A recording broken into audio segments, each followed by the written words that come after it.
आपको 24 की सरकार की 8 बड़ी पिक्चर दिखाते हैं, जिसमें आज की राजनीतिक हलचल की पूरी कहानी छिपी हुई है। पहली तस्वीर एनडीए की आज शाम हुई बैठक से आई है। प्रधानमंत्री नरेंद्र मोदी के बगल में अमित शाह या राजनाथ सिंह नहीं बैठे, बल्कि एनडीए में बीजेपी के सबसे ज्यादा सीट लाने वाली पार्टी टीडीपी के अध्यक्ष चंद्रबाबू नायडू हैं, और नायडू के ठीक बगल में नीतीश कुमार, यानी कि जिस एन फैक्टर की बात हो रही थी वो साथ साथ हैं और मोदी के बिल्कुल करीब बैठे हैं। दूसरी तस्वीर पटना से दिल्ली वाले विमान की है। नीतीश कुमार और तेजस्वी यादव यानी कि चाचा भतीजे की जोड़ी आज एक साथ दिल्ली आई, एक ही प्लेन में बैठकर दिल्ली आए और कुछ ही देर में पीछे वाली सीट से उठकर भतीजा यानी कि तेजस्वी चाचा के बिल्कुल पास में बैठ गया। चाचा यानी कि सुशासन बाबू नीतीश कुमार, जैसे आज की मीटिंग में मोदी के बगल में नायडू बैठे थे, बिल्कुल वैसे ही। तीसरी तस्वीर इंडिया गठबंधन की बैठक की है, जो शाम 6 बजे शुरू हुई और करीब 7 बजे खत्म हो गई। इस बैठक में सोनिया गांधी, राहुल गांधी, अखिलेश यादव और शरद पवार समेत गठबंधन के सभी सहयोगी दल के प्रतिनिधि पहुंचे। चौथी पिक्चर यह है कि पूरे चुनाव में इंडिया गठबंधन से दूर रही टीएमसी आज इंडिया गठबंधन की बैठक में शामिल हुई। खुद ममता बनर्जी तो नहीं आई, लेकिन उन्होंने अपने भतीजे अभिषेक बनर्जी को इस बैठक में शामिल होने के लिए दिल्ली भेजा। पांचवी तस्वीर राष्ट्रपति भवन से आई, जहां सुबह नरेंद्र मोदी प्रधानमंत्री के पद से इस्तीफा देने के लिए अपना इस्तीफा सौंपने पहुंचे। उन्होंने राष्ट्रपति को अपना इस्तीफा सौंपा। सूत्रों के मुताबिक मोदी 8 जून को शपथ ले सकते हैं। छठी तस्वीर सबसे बड़े लड़ैया की है। अमेठी में स्मृति ईरानी को हराने के बाद केएल शर्मा राहुल गांधी और सोनिया गांधी से मिले। फिर अब देखिए 7वीं तस्वीर, उत्तर प्रदेश में जबरदस्त प्रदर्शन करने वाली समाजवादी पार्टी के अध्यक्ष अखिलेश यादव का भी कन्नौज में जबरदस्त स्वागत किया गया। कन्नौज से उन्होंने लोकसभा चुनाव जीता। दिल्ली आने से पहले वो आज ही कन्नौज गए थे। और 8वीं तस्वीर बिहार से आई है, जहां मोदी और नीतीश के साथ वाले पोस्टर लगाए जा रहे हैं। डबल इंजन की सरकार का संदेश दिया जा रहा है। तो ये 8 तस्वीरें आपने देखी, अब देखिए ये रिपोर्ट।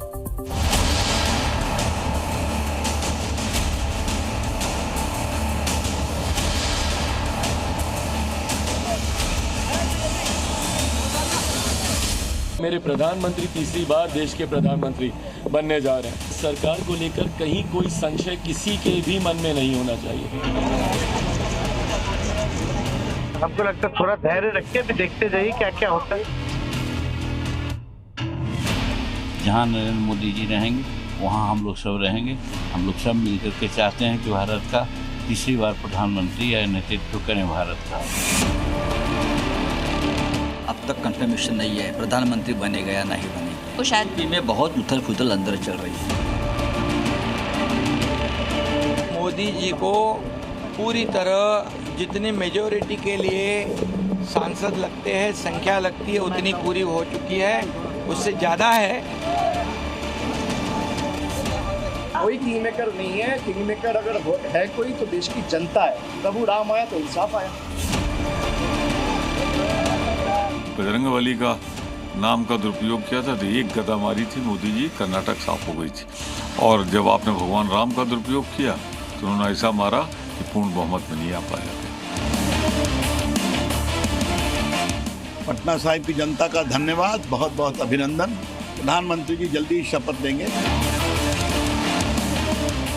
जिस पहली तस्वीर की हमने बात की थी, आइए एक बार आपको फिर से वो तस्वीर दिखा देते हैं, क्योंकि ये तस्वीर आज वर्तमान की राजनीति की सबसे बड़ी सच्चाई है कि मोदी के बगल में कौन बैठा है। ठीक बगल में चंद्रबाबू नायडू और ठीक चंद्रबाबू नायडू के बगल में नीतीश कुमार, क्योंकि अब इनके बिना मुमकिन नहीं है सरकार बनाना। प्रीपोल अलायंस था चंद्रबाबू नायडू के साथ भी, नीतीश कुमार के साथ भी, लेकिन अब ये घटक दल बन गए हैं एनडीए के किंग मेकर।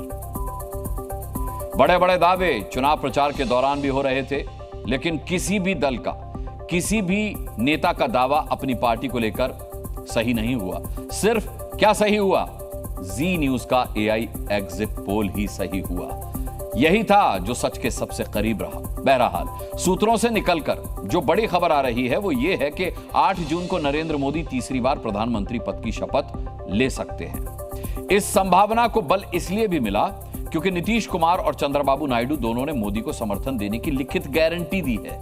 टीडीपी के पास 16 सांसद हैं और जेडीयू के 12 सांसद जीते हैं। बीजेपी बहुमत से 32 सीट कम है, बीजेपी, एनडीए नहीं। लेकिन टीडीपी और जेडीयू को मिलाकर के वो 267 सीट तक पहुंच जाती है, यानी कि उसके बाद सिर्फ 4 सीट बचती हैं बहुमत के लिए, जो उनके कई सहयोगी दलों से पूरी हो जाती हैं। शिंदे की शिवसेना के 7 सांसद हैं, चिराग पासवान की एलजेपी के 5 सांसद हैं, जेडीएस के 2, आरएलडी के 2, जनसेना पार्टी के 2 और बाकी सहयोगी दलों को मिलाकर 6 सांसद हैं। कुल मिलाकर सहयोगी दल के 52 सांसद हैं और बीजेपी के 240। इसी दम पर मोदी ने तीसरी बार प्रधानमंत्री के शपथ ग्रहण की अब तैयारियां शुरू कर दी हैं। ये तस्वीर प्रधानमंत्री नरेंद्र मोदी के इस्तीफे की है। राष्ट्रपति भवन जाकर उन्होंने राष्ट्रपति द्रौपदी मुर्मू को अपना इस्तीफा सौंप दिया। ये सुबह की बात है और शाम होते होते एनडीए की बैठक में मोदी के नाम पर मुहर लग गई। मुहर लगातार तीसरी बार प्रधानमंत्री बनने की। एनडीए में शामिल सभी दलों ने सर्वसम्मति से मोदी को अपना नेता चुन लिया। सूत्रों के मुताबिक 7 जून को एनडीए सरकार बनाने का दावा पेश करेगी और सब कुछ सही रहा तो 8 जून को नरेंद्र मोदी तीसरी बार प्रधानमंत्री पद की शपथ ले सकते हैं। यानी नई सरकार का कामकाज 8 जून से ही शुरू हो जाएगा। आज तीसरी बार जो आशीर्वाद एनडीए को मिला है, मैं इसके सामने, जनता जनार्दन के सामने विनय भाव से नतमस्तक हूं।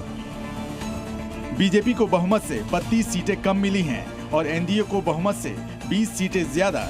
इसलिए अगर सहयोगी दल साथ रहे तो सरकार बनाने में बीजेपी को कोई परेशानी नहीं होनी चाहिए। लेकिन इस बार मजबूती के साथ कमबैक करने वाला विपक्ष सरकार बनाने के लिए हर दांव आजमा रहा है। उसकी कोशिश एनडीए गठबंधन में सेंध लगाने की है।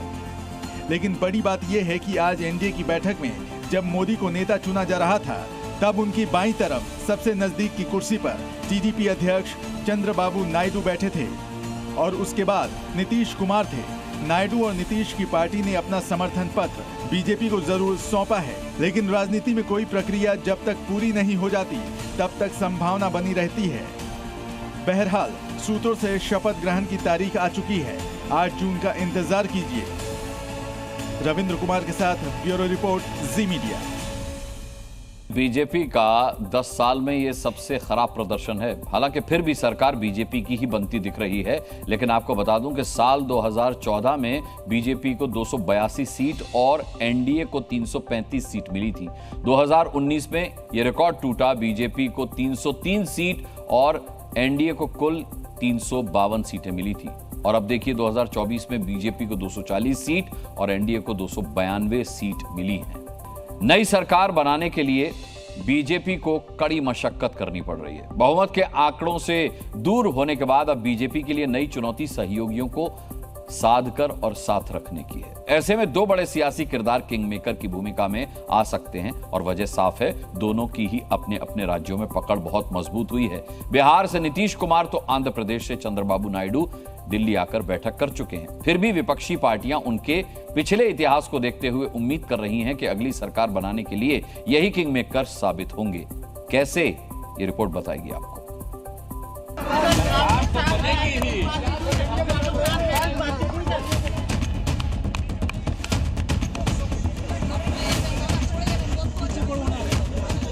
बीजेपी अकेले दम पर बहुमत नहीं ला सकी, फिर भी एनडीए बहुमत के आंकड़े को पार कर गई। इसकी बड़ी वजह है वो 2 किंग मेकर्स जिन पर इंडिया गठबंधन चुनाव परिणाम आने के बाद से डोरे डाल रहा है। इनमें पहला नाम बिहार के मुख्यमंत्री और जेडीयू अध्यक्ष नीतीश कुमार है, जबकि दूसरा नाम है टीडीपी के चंद्रबाबू नायडू का। नीतीश कुमार बिहार से एनडीए के लिए 14 सीटें जीतकर लाए हैं। उनका कद भी बढ़ा है। तो वहीं चंद्रबाबू नायडू भी 16 सीटें जीतकर आंध्र प्रदेश से एनडीए का कुनबा मजबूत कर रहे हैं। सूत्रों के मुताबिक बिहार के मुख्यमंत्री और चुनाव से पहले ही इंडिया गठबंधन से नाता तोड़कर आए नीतीश कुमार पर पूरे विपक्ष की निगाहें हैं। दरअसल सियासी मौसम देखकर सियासत करने वाले नीतीश कुमार पर पलटने का टैग लगता रहा है। जेडीयू 3 कैबिनेट की मांग कर सकती है, साथ ही 1 या 2 एमओएस की भी मांग कर सकती है। हालांकि दिल्ली में एनडीए की बैठक के दौरान सब साथ दिखे और बीजेपी अटकलों को विराम देने की कोशिश करती दिखी। और हमारे जैसे लोग भी जो उनके साथ राजनीति करते हैं उन पर बड़ा भरोसा है, इसलिए इस प्रकार की टिप्पणी करना उचित नहीं है। बैठक से पहले खबरों के मुताबिक चंद्रबाबू नायडू ने भी सरकार में अपनी भूमिका निभाने से पहले मांग रखी है। लोकसभा स्पीकर का पद, 3 कैबिनेट मंत्री, 2 राज्य मंत्री की मांग कर सकती है। रोड ट्रांसपोर्ट, हाउसिंग, अर्बन और रूरल डेवलपमेंट समेत कुछ महत्वपूर्ण मंत्रालय की मांग कर सकते हैं नायडू। यही वजह है कि इंडिया गठबंधन के नेता भी नीतीश और नायडू से बातचीत करने का मौका तलाश रहे हैं। अब आगे सरकार बनाने की बात कही जा रही है, तो नायडू जी से मिलने वाले हैं। देखिए, मेरा कोई किसी से मिलने का अभी कार्यक्रम नहीं है। अगर मिलने का कार्यक्रम होगा तो बताएंगे। खुद को मोदी का हनुमान मानने वाले चिराग पासवान भी अब बिहार में मिली बड़ी कामयाबी के बाद अपनी बात का वजन बढ़ा चुके हैं। यहीं से इंडिया गठबंधन के नेताओं को नजर आ रहा है कि अगर सरकार बनाने की जरा भी संभावना है तो वो यहीं से निकलेगी। ब्यूरो रिपोर्ट, जी मीडिया। नीतीश कुमार ने बीजेपी को अपना समर्थन पत्र तो लिखित तौर पर दिया है, लेकिन उनका ट्रैक रिकॉर्ड देखते हुए उन पर भरोसा बनाए रखना ये कम बड़ी बात नहीं है, क्योंकि वो राजनीति में पलटते रहे हैं। अब आपको बताते हैं कि कब कब और कैसे कैसे नीतीश कुमार पलटी मारते आए हैं। देखिए, साल 1998 में नीतीश कुमार एनडीए गठबंधन में शामिल हुए थे और फिर 2013 में एनडीए छोड़कर आरजेडी के समर्थन से बिहार के मुख्यमंत्री बने। साल 2015 में नीतीश कुमार ने कांग्रेस और आरजेडी के साथ महागठबंधन बनाया था और साल 2017 में फिर महागठबंधन छोड़कर एनडीए का दामन थाम लिया था। साल 2022 में नीतीश ने फिर एनडीए का साथ छोड़ा और कांग्रेस और आरजेडी के साथ आ गए। इसके बाद इसी साल यानी कि 2024 में नीतीश फिर एनडीए में शामिल हुए और बिहार के सीएम बने। सवाल यह भी है कि नीतीश एक बार फिर एनडीए को झटका देकर महागठबंधन में क्या शामिल होंगे? और कुछ इसी तरह से टीडीपी अध्यक्ष चंद्रबाबू नायडू भी हैं। इधर उधर वो होते आए हैं। 1996 की अगर बात करें और 98 की बात करें तो चंद्रबाबू नायडू ने संयुक्त मोर्चा का नेतृत्व संभाला था और अटल बिहारी वाजपेयी के नेतृत्व वाली सरकार को समर्थन दिया था। इसके बाद 2018 में उन्होंने एनडीए से अपना नाता तोड़ लिया और एक बार फिर टीडीपी को ताकत देने के लिए मार्च 2024 में एनडीए का वो हिस्सा बन गए थे। आज की एक तस्वीर सियासी गलियारों में सबसे ज्यादा चर्चा में रही है। हर कोई इन तस्वीरों को देखकर अंदाजा लगाने की कोशिश करता दिख रहा है कि आखिर इन तस्वीरों के सियासी मायने क्या हैं।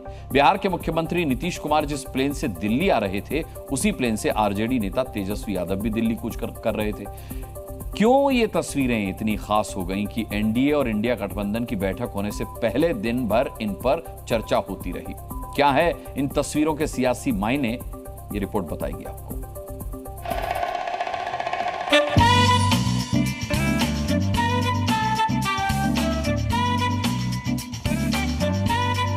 इधर चला बे, उधर चला, जाने कहां बे, किधर चला, अरे फिसल गया। क्या आप इन तस्वीरों में 5 समानताएं ढूंढ सकते हैं? दोनों ही तस्वीरों में चाचा भतीजा यानी नीतीश कुमार और तेजस्वी यादव हैं। दोनों ही एक फ्लाइट में पटना से दिल्ली जा रहे हैं। दोनों ही मुस्कुरा रहे हैं। सवाल है, क्या कुछ छिपा रहे हैं?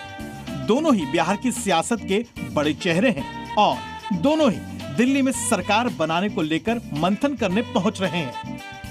आज ये दोनों तस्वीरें दिन भर चर्चा में रही।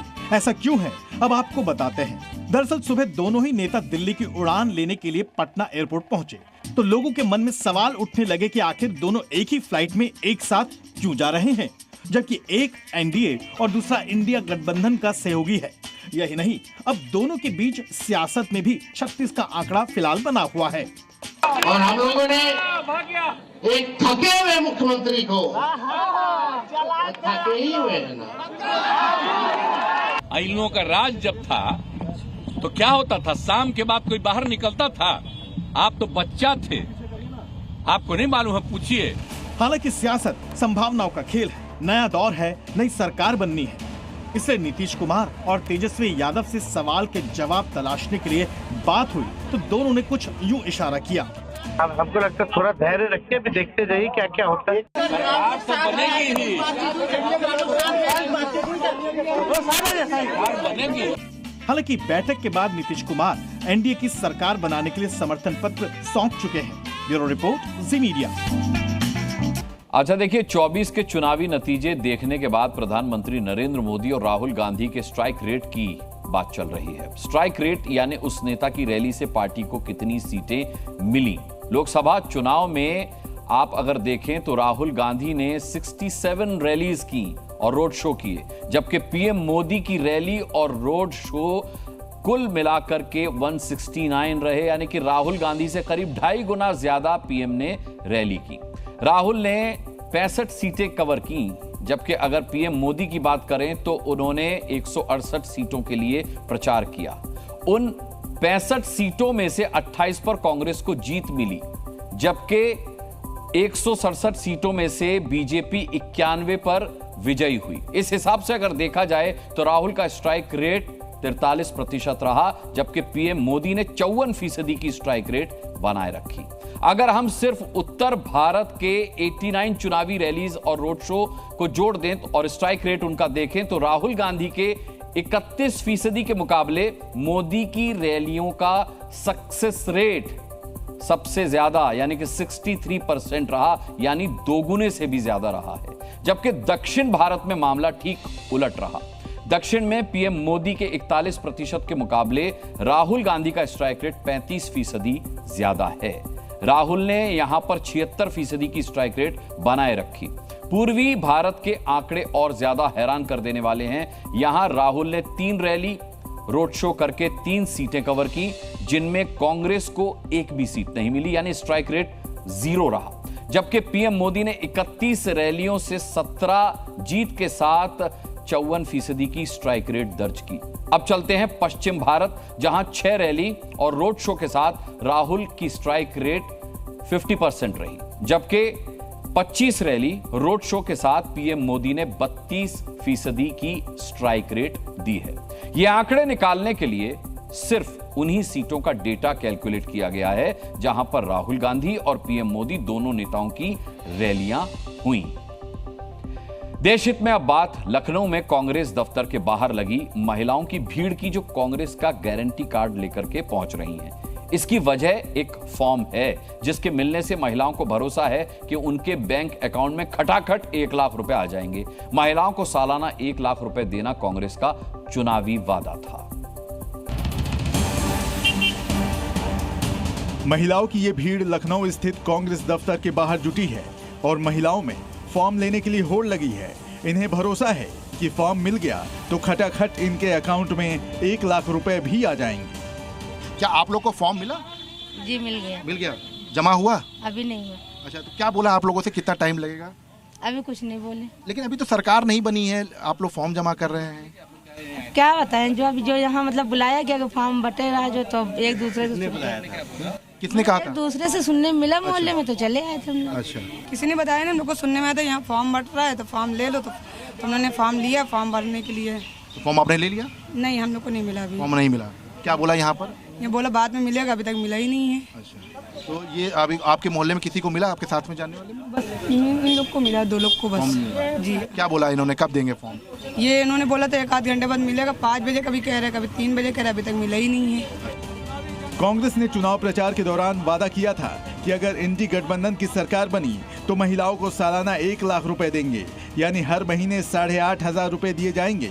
लखनऊ में जैसे ही कांग्रेस दफ्तर में फॉर्म मिलने की खबर उड़ी, महिलाओं का जमावड़ा लग गया। हम इस वक्त कांग्रेस दफ्तर के ठीक बाहर मौजूद हैं और यहाँ पर तमाम महिलाएं जो हैं वो खटाखट योजना के तहत जो है वो यहाँ पर फॉर्म लेने के लिए पहुंची हुई हैं। क्या नाम है आपका? हमारा सलमा नाम है। और आपका क्या नाम है? नफीसा। ये बताइए कि आप लोग यहाँ पर आए थे, क्या जानकारी आप लोग को मिली थी? बस यही सब लेके फॉर्म जा रहे थे तो हम लोग ने पूछा सबसे कि ऐसे क्यों हो रहा है, तो कहने लगे 8,500 रुपये महीना आएगा जब जीत जाएंगे, जब की बात बताएंगे। ऐसे तो कुछ नहीं, हम लोग तो छोड़ ही दिया था बेसहारा, लेकिन जब कहीं नहीं होगा, सभी लोग मतलब दीन है, एक दो नहीं करोड़ों औरतें लेके गई हैं, बस हम ही लोग मोहल्ले में बाद में पता चला। मालूम हुआ तो देर में आए तो हम लोग सुबह आए थे, मगर पुलिस वालों को देख के हम वापस हो गए, चले गए। किसी को फॉर्म मिल गया तो कोई फॉर्म न मिलने से निराश है, जिन्हें लगता है कि कहीं सालाना 1 लाख रुपया इनके हाथ से निकल न जाए। लेकिन बुजुर्ग अम्मा तो गारंटी कार्ड ही साथ लेकर कांग्रेस दफ्तर पहुंची हैं, ताकि कोई इन्हें बरगला न सके। साथ एक महिला है, आप देख सकते हैं इनके हाथ में कांग्रेस गारंटी कार्ड है। यहाँ पर चूंकि तमाम जो महिलाएं हैं वो सुबह से ही पहुंच रही हैं। क्या नाम है आपका? जुबैदा। जुबैदा जी, आप यहाँ पर क्यों आई हैं? हम आए, हमारे पेट में तकलीफ है, हम अपना इलाज नहीं कर पा रहे हैं, तो इससे आए हैं कि राहुल जी से पैसा लेंगे हम और लेके पीजीआई में अपनों को दिखाएंगे। हाँ, जलने वाले जलते रहे। लेकिन अभी तो सरकार नहीं बनी है, ये तो कहा गया था ना कि सरकार आएगी, बन जाएगी अखिलेश की और राहुल की सरकार, बेटा देख लेना तुम। सियासी नंबर गेम इन बुजुर्ग महिला को ना पता हो, लेकिन इन्हें ये पता है कि यूपी में इंडी गठबंधन ने बाजी मार ली है, इसलिए कांग्रेस अपने वादे पूरे करेगी, जबकि सरकार तो एनडीए की बनने जा रही है। इंडी गठबंधन तो बहुमत से काफी दूर है। जब कांग्रेस की सरकार ही नहीं बनेगी तो वो अपने चुनावी वादे पूरे कैसे करेगी? ऐसे में कांग्रेस का महिलाओं से किया गया वादा उसे उल्टा भी पड़ सकता है। विशाल रघुवंशी, लखनऊ, जी मीडिया। अब हम आपको चुनावी वादों के असर की 2 तस्वीरें दिखाते हैं। पहली तस्वीर आज की है, जहां खटाखट 1 लाख रुपए के फॉर्म के लिए महिलाएं कांग्रेस दफ्तर के बाहर जुटी, अभी आपने देखा। जबकि दूसरी तस्वीर 30 मई की है, जब बेंगलुरु में यह अफवाह फैली कि 4 जून को कांग्रेस की सरकार बनने पर महिलाओं के खाते में हर महीने 8,500 रुपए जमा कराए जाएंगे। इसके अफवाह के बाद बड़ी संख्या में महिलाएं अपना अकाउंट खुलवाने के लिए पोस्ट ऑफिस के बाहर लाइन लगाने लगी थी। तब 7 दिन में ही 8,000 महिलाओं ने अपने खाते खुलवा लिए थे। अब ऐसी ही तस्वीर लखनऊ से आ रही है, जो आपने अभी अभी देखी।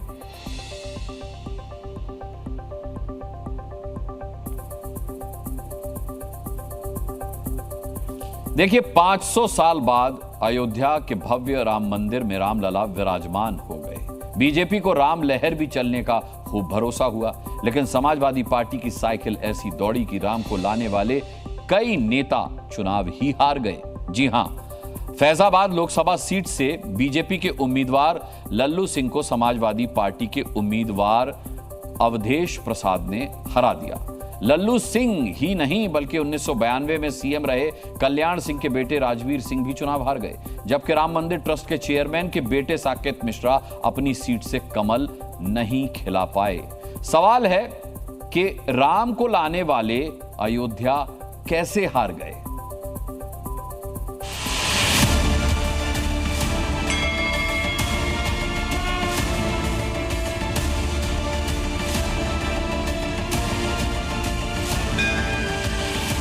ये वो दिन था जब रामलला अयोध्या के भव्य राम मंदिर में विराजमान हो रहे थे और बीजेपी राम नाम जपते हुए पूरे विश्वास के साथ 24 के रण में अकेले दम पर बहुमत हासिल करने का दम भर रही थी।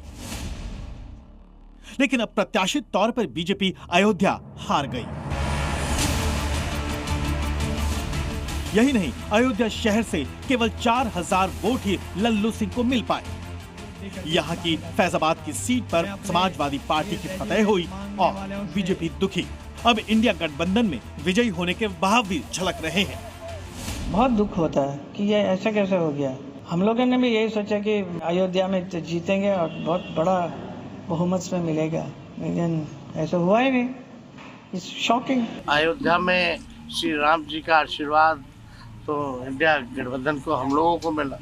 एक चीज तो साफ हो गया कि जो मोदी जी की बात करते थे, मोदी फैक्टर, वो खत्म हो गया। खास बात यह भी है कि केवल अयोध्या ही नहीं, यहाँ के आसपास के 100 किलोमीटर तक भी बीजेपी जीत का स्वाद नहीं चख पाई। अयोध्या से लेकर बलिया तक पूरी तरह बीजेपी का सफाया हो गया। अयोध्या से लगी बाराबंकी सीट पर कांग्रेस प्रत्याशी जीत गए। सवाल है कि राम मंदिर बनाकर भी बीजेपी क्यों अयोध्या नहीं विजय हो पाई। दरअसल माना जा रहा है कि जब यहाँ चौड़ीकरण का काम हुआ तो लोग गुस्से में कहने लगे कि घर घर भगवा छाएगा, आगे का दो रूम जाएगा। अयोध्या में 14 किलोमीटर लंबा राम पथ तो बनाया गया, लेकिन इसकी जद में आने वाले घर और दुकानें तोड़ी गई। संत समाज भी बीजेपी की करारी हार से दुखी है। संत भी मानते हैं कि यहाँ मार्ग चौड़ीकरण के वक्त तोड़फोड़ मुख्य मुद्दा रहा है, जिससे लोग दुखी हुए।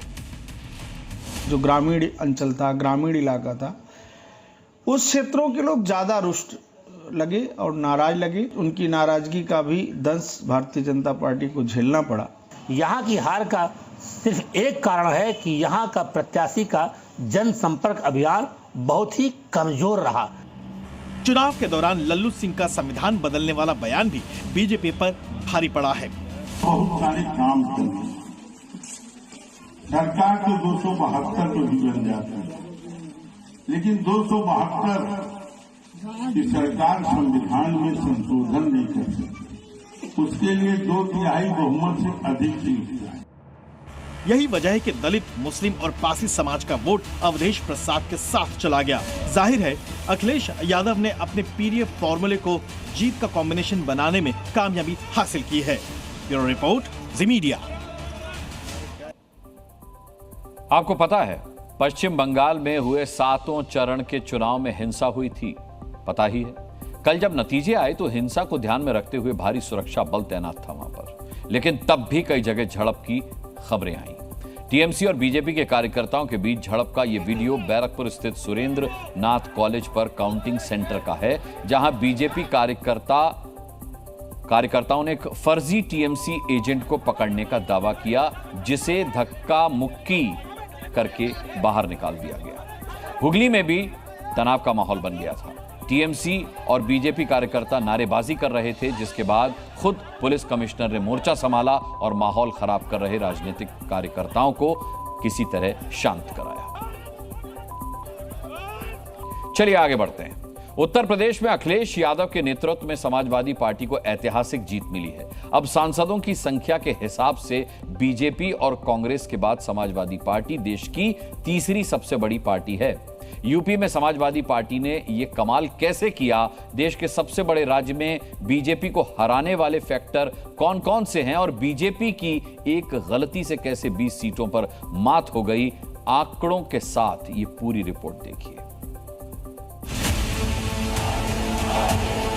अति आत्मविश्वास की वजह से हमको सीटें कम मिली।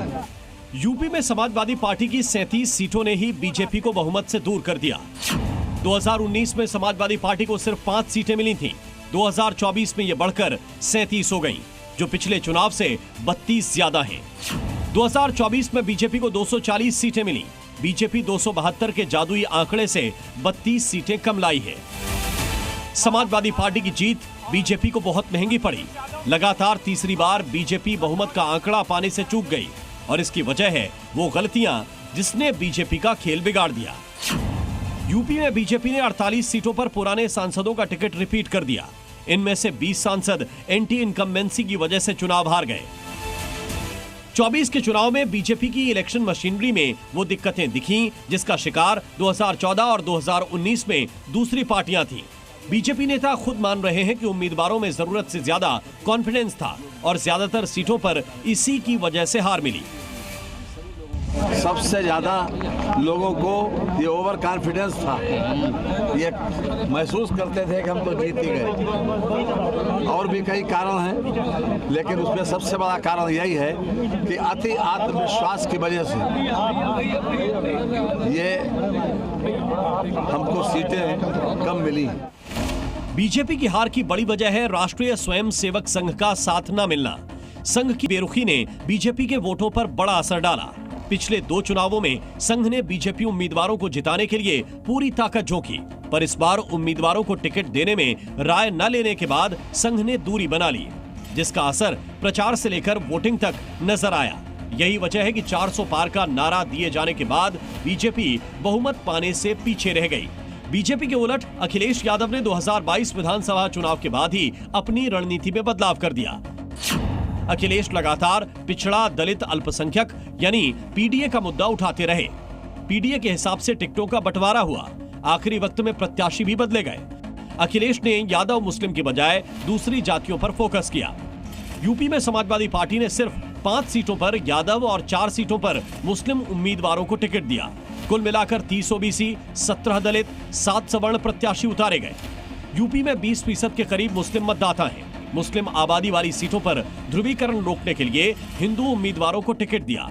बीएसपी ने भी बड़ी संख्या में मुस्लिम समुदाय के प्रत्याशी उतारे, पर मुस्लिमों के 90% वोट इंडी गठबंधन को ही मिले। अब तक बीजेपी चुनावी फॉर्मूले इस्तेमाल करके जीत हासिल करती थी, पर इस बार विपक्षी दलों के चुनावी फंडे बीजेपी पर भारी पड़ गए। ब्यूरो रिपोर्ट, जी मीडिया।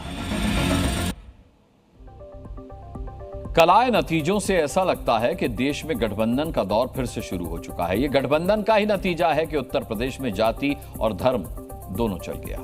बीजेपी का धर्म तो यूपी में नहीं चला, लेकिन जिनका चला उन्हें धर्म और जाति दोनों आधार पर सीटों का फायदा मिला। मुस्लिमों ने बीजेपी के खिलाफ जाकर एक तरफा वोट किया।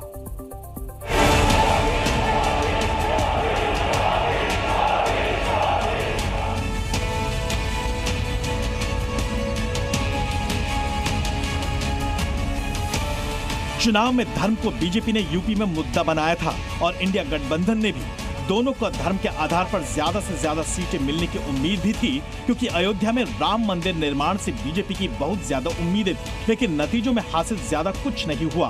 बीजेपी का धर्म नहीं चला। बहुत दुख होता है कि ये ऐसा कैसे हो गया, लेकिन अभी तक समझ में नहीं आ रहा कि क्यों हुआ ऐसा।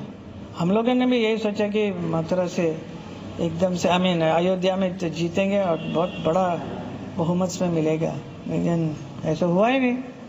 It's shocking. यूपी में सबसे ज्यादा इंडी गठबंधन को फायदा हुआ। इसमें भी समाजवादी पार्टी काफी आगे निकल गई, यानी इंडी गठबंधन का धर्म और जाति वाला दांव काम कर गया। समाजवादी पार्टी ने इस बार 37 सीटों पर जीत दर्ज की है, जबकि इससे पहले एसपी को 2019 में 5 सीटें और 2014 में भी 5 सीटें ही मिली थी। यूपी में एसपी की इस बड़ी जीत की बड़ी वजह मुस्लिम वोटर्स का बीजेपी के खिलाफ एक मुश्त वोट करना रहा है।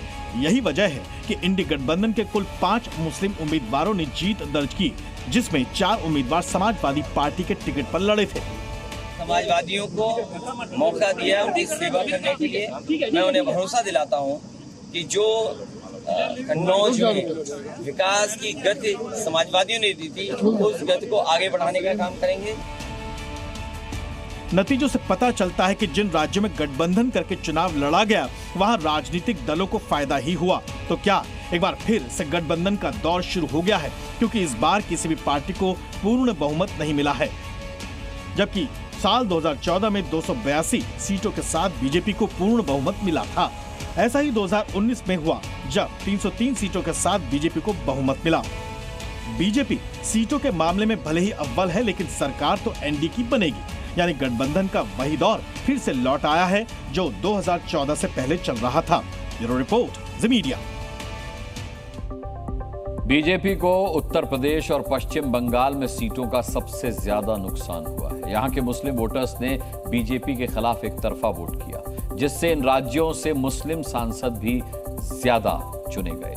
देखिए, इस बार के लोकसभा चुनाव में कुल 26 मुस्लिम सांसद चुने गए हैं। इनमें सबसे ज्यादा 6 सांसद पश्चिम बंगाल से चुने गए हैं। मुस्लिम सांसदों के मामले में उत्तर प्रदेश दूसरे नंबर पर है। देखिए, अखिलेश यादव 37 सीटों के साथ अब यूपी में बड़ी सियासी ताकत बन चुके हैं। चुनाव में उन्होंने यूपी की सबसे ज्यादा सीटें जीती हैं। इसीलिए समाजवादी पार्टी अब यूपी के बुलडोजर मॉडल पर रोक लगाने की डिमांड कर रही है। अखिलेश की पार्टी का दावा है कि वो वोट मिले हैं वो बुलडोजर मॉडल के खिलाफ डाले गए हैं। इसीलिए सवाल उठ रहे हैं कि अब यूपी में बुलडोजर मॉडल का क्या होगा।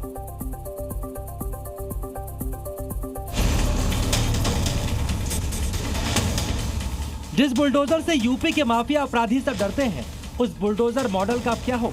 ये सवाल इसलिए भी पूछा जा रहा है क्योंकि समाजवादी पार्टी ने सवाल उठाया है। लोकसभा चुनाव के नतीजों के बाद बुलडोजर पर रोक लगाने की डिमांड हो रही है। बुलडोजर क्या है? विध्वंस करने की नीति है।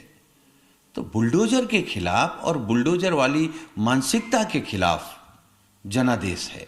थी कि उत्तर प्रदेश की कानून व्यवस्था उत्तर प्रदेश के निवासियों के लिए बहुत एक चिंताजनक विषय रहा करती थी। योगी आदित्यनाथ जी की सरकार बनने के बाद से कानून व्यवस्था को जिस तरह से संभालने का काम किया है, उसकी वजह से उत्तर प्रदेश के लोगों ने एक सुकून की सांस ली है। लोकसभा के चुनाव के परिणामों से आज उत्तर प्रदेश की कानून व्यवस्था को जोड़कर नहीं देखा जा सकता। 24 के नतीजों में उत्तर प्रदेश में बीजेपी की सीटें कम हुई हैं और इसे यूपी में बुलडोजर एक्शन से जोड़कर देखा जा रहा है। समाजवादी पार्टी के अध्यक्ष अखिलेश यादव भी पिछले महीने ही बुलडोजर पर बयान दे चुके हैं। ये बीजेपी वाले लोग जो हैं, कभी कभी बुलडोजर से हम लोगों को डराते हैं। क्या बुलडोजर में दिमाग होता है क्या? अगर बुलडोजर में दिमाग नहीं होता है और कभी स्टीयरिंग पे आदमी बदल गया तब क्या होगा? अखिलेश का बयान बाबा के बुलडोजर को अल्टीमेटम था। अब 37 सीटें जीतने के बाद अखिलेश यादव की पार्टी बुलडोजर मॉडल को हटाना चाहती है। माना जा रहा है कि यूपी में सरकार के कामकाज करने के तरीके बदल सकते हैं, यानी अपराधियों के खिलाफ यूपी का बुलडोजर मॉडल और माफिया खत्म करने वाला एनकाउंटर मॉडल, दोनों में बदलाव संभव है।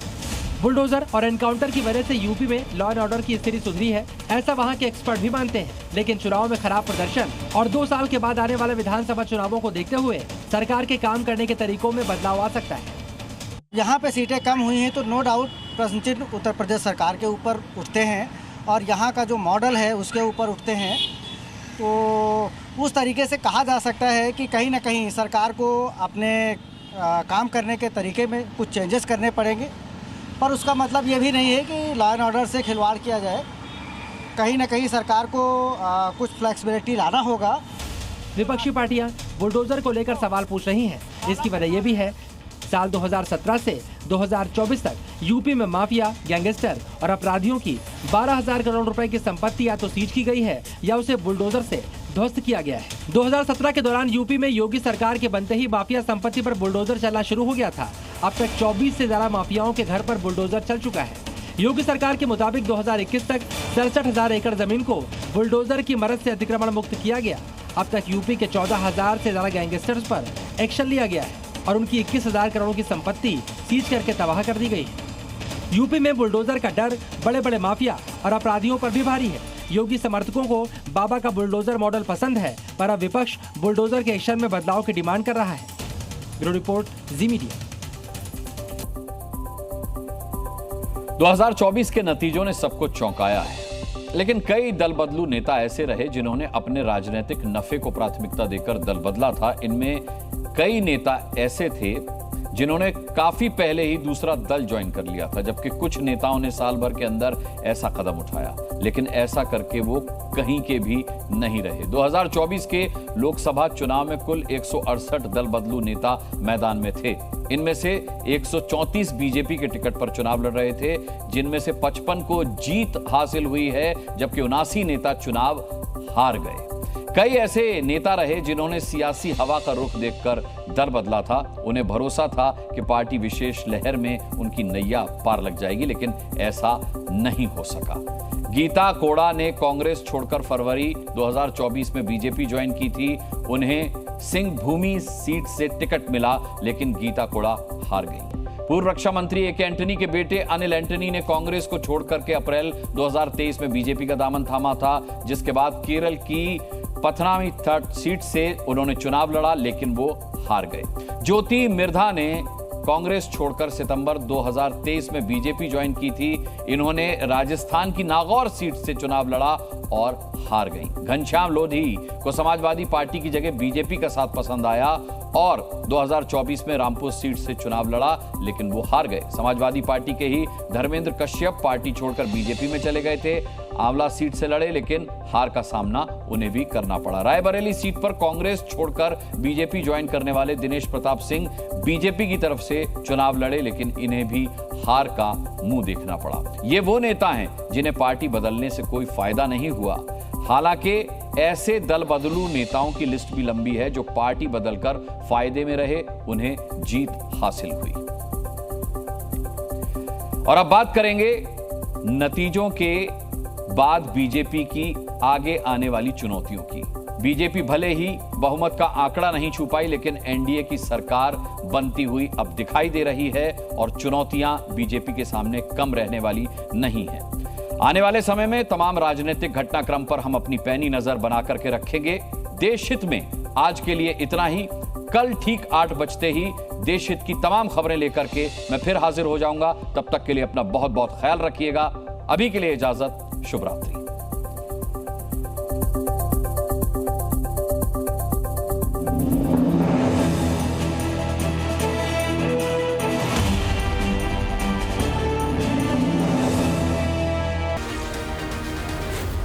Zee News.